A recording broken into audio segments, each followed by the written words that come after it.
खुदावंदा ये तेरे सादा दिल बंदे किधर जाएं, खुदावंदा ये तेरे सादा दिल बंदे किधर जाएं, कि दरवेशी भी अय्यारी है सुल्तानी भी अय्यारी।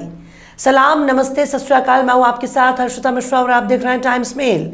इस वक्त पूरे साउथ एशिया में टोपी, कुर्ता पजामा और लुंगी वालों ने क्या गजब का कहर ढा रखा है। एक तरफ फलस्तीन पर इजराइल कहर ढा रहा है तो वहीं दूसरी तरफ अपनी बहन बेटियों और औरतों को नचाने का ठेका भी टोपी वाले कौम ने अपने कंधों पर उठा लिया है। यूं समझ लीजिए कि आज अगर कलमा पढ़ने वालों से कह दिया कि तुमको 1 लाख रुपया मिलेगा, बस तुमको अपने कलमे में इनकार करना है, तो शायद ही कोई गली कूचा इलाका और मोहल्ला बाकी होगा जहां पैर रखने के लिए जगह मिल जाए। आज की हालत को देखकर ऐसा लगता है कि शायद चंद लोग ही बचे होंगे जो खुद को मुसलमान कहेंगे। लेकिन हम ऐसा क्यों कह रहे हैं? दुनिया की एक ऐसी कौम जिसने नस्लवाद का खात्मा कर दिया, जिसने तमाम इंसानों को एक बराबर माना, जिसने औरतों, बच्चों और बुजुर्गों को उनका हक दे दिया, जिस कौम ने गुलामों और लौंडियों के माथे से रखेल का ठप्पा मिटाकर उनको बीवी बना दिया, जिस कौम ने आंख खुलने से लेकर हमेशा के लिए आंख बंद होने तक कायदे कानून और सलीका सिखा दिया, जिस कौम ने खाना खाने से लेकर गुस्ल तक और बैतुल खुला में दाखिल होने तक बाकायदा दुआ, आयात और सलीका सिखाया, उस कौम की हालत हिंदुस्तान, पाकिस्तान और बांग्लादेश में इतनी बदतर क्यों है? क्या मुसलमानों ने मोहम्मद को छोड़ दिया या फिर रब कायनात ने ही इनसे मुंह फेर लिया है? जिस कौम की गरीबी और लाचारी की हालत आज़ाद भारत में बदनुमा दाग बन चुका हो, उस कौम को कमर हिलाने से ही फुर्सत नहीं मिल रही है। जो कौम एक दिन के मुशायरे के लिए लाखों रुपए पानी की तरह बहाने में यकीन रखती हो, उसे स्कूल की क्या ज़रूरत, उसे कॉलेज की क्या ज़रूरत, उस कौम को यूनिवर्सिटी की क्या ज़रूरत? पर नहीं साहब, बिल्कुल नहीं। स्कूल, कॉलेज, यूनिवर्सिटी ये सब फालतू लोगों के काम है। गुटखाबाज कौम को स्कूल, कॉलेज और यूनिवर्सिटी की ज़रूरत नहीं, बल्कि इनको बियर बार, कसिनो और डिस्को बार की ज़रूरत है। जो कौम अपनी बहन बेटियों के हिजाब और दुपट्टे की हिफाजत नहीं कर सकती, उस कौम से क्या ही उम्मीद की जाए? कम से कम मुसलमानों को इकट्ठा होकर अपना स्कूल और हॉस्पिटल ही खोल लेना चाहिए। एक तो ऐसे ही अपने बच्चों को स्कूल भेजने से ये लोग 13-22 करते हैं। हिजाब के विरोध होने के बाद इन्होंने लड़कियों को स्कूल भेजना ही बंद कर दिया। अगर इतने जज्बात भड़क रहे हैं तो चंदा इकट्ठा करके स्कूल बना लीजिए, अपने बच्चों को टीचर और प्रोफेसर बनाइए। अपने बच्चों के लिए हर इलाके में ना सही कम से कम कई गांवों का चंदा इकट्ठा करके एक हॉस्पिटल और एक स्कूल तो खोल ही सकते हैं। पर कुछ करने के लिए हौसले की ज़रूरत है। ऐसे 420 लोगों ने चंदा वसूल कर दौलत इकट्ठी कर रखी है, जो खुद को कल तक कौम का खादिम कहते थे। जो कौम शेरो शायरी और मुशायरे की महफिल सजाने के लिए खुद को कुर्बान करने के लिए तैयार हो जाती है, खुद को बेचने पर तुल जाती है, वाकई उस कौम के पास खोने के लिए और कुर्बान करने के लिए कोई कमी नहीं है। हमारा पड़ोसी देश पाकिस्तान तो टूरिस्ट वीज़ा लेकर सऊदी अरब में भिखारी बनकर पैसे वसूलता है। मतलब कि हम मुसलमानों की बात कर रहे हैं, किसी यहूदी की नहीं। भारत में मुसलमान तो खुद को बर्बाद करने पर तुला है। आखिर क्यों लात जूते खाने के लिए तैयार बैठे हैं दक्षिण एशिया के मुसलमान? आखिर क्यों हर जगह से दुत्कार कर भगाए जा रहे हैं मुसलमान? आखिर क्यों मुसलमान ही हो रहे हैं मुसलमान से परेशान?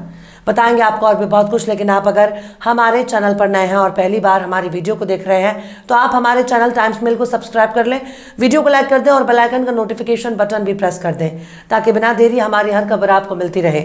लौटते हैं आप खबर की तरफ। इस वक्त पूरी दुनिया में गजा और फलस्तीनियों को याद किया जा रहा है, पर हमारे साउथ एशिया में क्या गजब की नौटंकी देखने को मिल रही है। खासकर हिंदुस्तान, पाकिस्तान और बांग्लादेश का मुसलमान ऐसे रास्ते पर चल पड़ा है जिसका कोई मंजिल ही नहीं है। मुसलमानों को आगे बढ़ाने के लिए आखिरी पैगंबर ने इकरा यानी तालीम पर जोर दिया। हर मुसलमान को तालीम हासिल करना बिल्कुल ज़रूरी कर दिया, यानी मुसलमान को हर हाल में शिक्षा हासिल करना अनिवार्य हो गया। पर भारत के मुसलमान खुद को अपडेट करने के लिए 15,000 का फ़ोन ले सकता है, पर 5,000 की एडमिशन फीस भरने में नानी याद आ जाती है।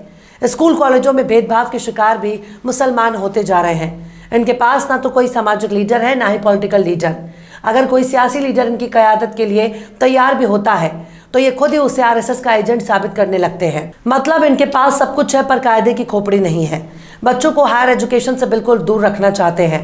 खासकर लड़कियों के मामले में मुसलमान दिन ब दिन पिछड़ता जा रहा है। ये एकजुट होकर दरगाह बनाने के लिए पैसा इकट्ठा कर सकते हैं, एकजुट होकर कव्वाली के लिए चंदा वसूल कर सकते हैं, एकजुट होकर मुशायरे के लिए चंदा बटोर सकते हैं, एकजुट होकर महज एक रात के लिए बड़े शायर को बुलाने के लिए 5 लाख का चंदा इकट्ठा कर सकते हैं, पर एकजुट होकर खुद के लिए स्कूल, कॉलेज, यूनिवर्सिटी बनाने के लिए पैसा इकट्ठा नहीं कर सकते। फिरका परस्ती के नाम पर आपस में लड़ाने वाले मौलाना की तकरीर के लिए इनके पास पैसा है, पर अपने बच्चों को पढ़ाने के लिए ना तो इनके पास पैसा है ना ही हौसला। एक फर्जी मुकदमा अगर पड़ोसी पर दर्ज हो जाता है तो हफ्तों तक मोहल्ले वाले उसके घर की तरफ नजर उठाकर भी नहीं देखते। यह है मुसलमानों का हाल। यूं ही कोई बुलडोजर लेकर नहीं पहुंच जाता। मुर्दों के बीच हर चलने फिरने और टोपी लगाने वाली लोग जिंदा नहीं कहे जा सकते। जिंदा होने के लिए जिंदा नजर आना भी जरूरी है।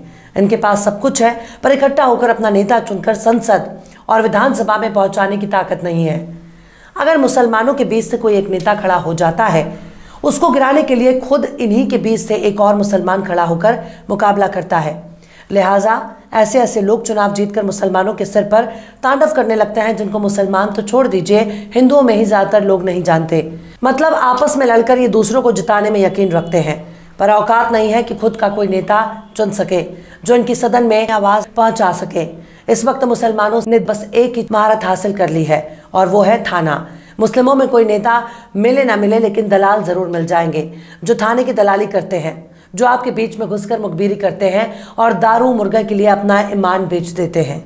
इसी तरह से ज़मीन की दलाली में मुसलमानों ने झंडे गाड़ रखे हैं। अगर शहरों की बात की जाए तो इनको पैसे की इतनी हवस है, ये दाढ़ी टोपी कर दलाली करते हैं ताकि दूर से कोई भी इनके बहुत बड़ा मुत्तकी और परहेजगार आदमी समझे, पर इनकी दाढ़ी के पीछे सारे ऐप छिपे हुए हैं। मिसाल के तौर पर दिल्ली का ओखला देख लीजिए। जब से दिल्ली और दिल्ली के आसपास के इलाकों में हिंदू मुस्लिम के बीच नफरतों का सिलसिला शुरू हुआ, तब से ही हर कोई सीधे ओखला में आना चाहता है। यहाँ कई इलाके ऐसे हैं जहाँ अवैध इमारतें बनी हुई हैं, जहाँ जरूरत पड़ने पर एम्बुलेंस और फायर ब्रिगेड भी नहीं घुस सकते। ऐसे ऐसे इलाकों में किराए पर कमरे और फ्लैट की दलाली इतनी जोर शोर से चल रही है कि ऐसा लगता है कि मानो मुसलमान इलाके के नाम पर आपको गर्दन काट कर पैसे लूट लेंगे। मुसलमानों ने रियल एस्टेट की आड़ में दलाली का ऐसा धंधा शुरू कर दिया, जिनकी जेब में नजर आने वाला एक एक रुपया हरामखोरी की गवाही दे रहा है।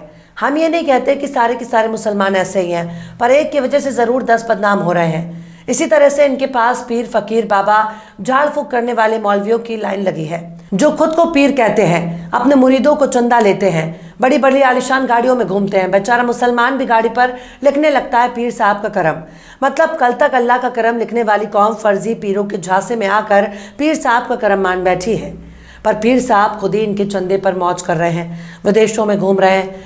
बेचारे जुम्मन मियाँ पीर साहब के कदम चूम रहे हैं, और पीर साहब ने लाखों की प्रॉपर्टी चरण चुमवा कर बना ली। भूत शैतान और रूहानी इलाज के नाम पर ऐसे ऐसे मौलवियों ने अपने धंधा फैलाना शुरू कर दिया। अगर उनसे कह दिया जाए कि गजा में पहुंचकर एक भी इजरायली बम फलस्तीनियों पर गिरने से रोक दो, तो ये खुद आपको गाली देने लगेंगे। दरगाहों के बाहर इन लोगों की बड़ी बड़ी दुकानें मौजूद हैं, जहाँ ये रूहानी इलाज के नाम पर अपना धंधा चला रहे हैं। मतलब जिस झाड़ फूक और जादूगरी को इस्लाम में हराम करार दिया गया, जिस झाड़ फूक के धंधे में पाए जाने पर मुस्लिम देशों में सजाए मौत का प्रावधान मौजूद है, वही झाड़ फूक मौलवियों का धंधा बन चुका है। झाड़ फूक के नाम पर ये लोग जिन्नातों को अपने वश में करने का दावा करते हैं, पड़ोसी को पड़ोसी का दुश्मन बना देते हैं, भाई को भाई के जानी दुश्मन बना देते हैं, यहाँ तक कि उस भूत प्रेत के नाम पर अंधविश्वास फैलाते हैं जिसका कोई वजूद ही नहीं है। इन मौलवियों का दावा होता है कि जो लोग मर जाते हैं उनकी आत्मा इनके वश में होती है और ये उसके ज़रिए कुछ भी कर सकते हैं। पर अगर इनके पास इतनी ताकत है तो इजराइल जाओ और नेतन्याहू का डायपर निकाल कर लाओ। अगर इनमें इतनी ताकत मौजूद है तो जो बाइडेन से छैया छैया गाने पर डांस करके दिखवाओ। पर यकीन मानिए, अगर मुसलमान दीन दुनिया के इल्म से बिल्कुल अनजान रहेगा तो उनके साथ ऐसा ही होगा। मुसलमान चुपचाप खुद का स्कूल कॉलेज यूनिवर्सिटी यहाँ तक कि हॉस्पिटल भी बना सकते हैं, पर इसके लिए मुशायरे से दूरी बनानी पड़ेगी। लाखों रुपए लेकर एक रात के लिए शायरी करने वाले भाड़े के शायर कभी आपके नेता नहीं बन सकते। पीर मौलवियों और तकरीर करने वाले मौलानाओं के पीछे पैसे बर्बाद करने से अच्छा है कि खुद के लिए स्कूल तैयार करो, अपने बच्चों को बड़े से बड़ा कारोबारी बनाओ, वरना आपकी औकात केवल सरकारी फाइलों में कैद हो जाएगी। इसलिए दहेज के पीछे मत भागो, पहला वाला प्यार के चक्कर में मत भागो, इश्क मोहब्बत की पैतरेबाजी में मत फंसिए, अपनी मंजिल की तरफ दौड़ लगाओ, वरना तुम्हारी आने वाली नस्लें तुमको लानत भेजेंगी। बहरहाल चलते चलते आखिर में अल्लामा इकबाल ने भी क्या खूब फरमाया है, तुम में हूरों का कोई चाहने वाला ही नहीं, तुम में हूरों का कोई चाहने वाला ही नहीं, जलवाए तूर तो मौजूद है, मूसा ही नहीं। फिलहाल इस वीडियो में बस इतना ही। ये वीडियो आपको कैसा लगा कमेंट बॉक्स में आप ज़रूर बताइएगा। वीडियो पसंद आए तो लाइक करें, हमारे वीडियो लिंक को फेसबुक ट्विटर व्हाट्सएप पर अपने रिश्तेदार यार दोस्तों को भी शेयर करें, और बेबाक निष्पक्ष स्वतंत्र पत्रकारिता को सपोर्ट करने के लिए आप हमारे चैनल टाइम्स मेल को ज़रूर से सब्सक्राइब करें, और हाँ, बेल आइकन की घंटी वाली बटन भी आप ज़रूर से दबा दें ताकि आपको हमारे आने वाले नए वीडियो की नोटिफिकेशन फ़ौरन ही मिल जाए। फिर मिलता है किसी और वीडियो में एक नई खबर के साथ। हर्षिता मिश्रा को दीजिए इजाज़त। जय हिंद। तो देख लिया आपने हमारे इस वीडियो को। हमें उम्मीद है कि आपने हमारे वीडियो को लाइक किया होगा और दूसरों को भी शेयर किया होगा। अगर अभी तक आपने हमारे चैनल टाइम्स मेल को सब्सक्राइब नहीं किया है तो जल्दी से सब्सक्राइब कर दें और बेल आइकन भी प्रेस कर दें।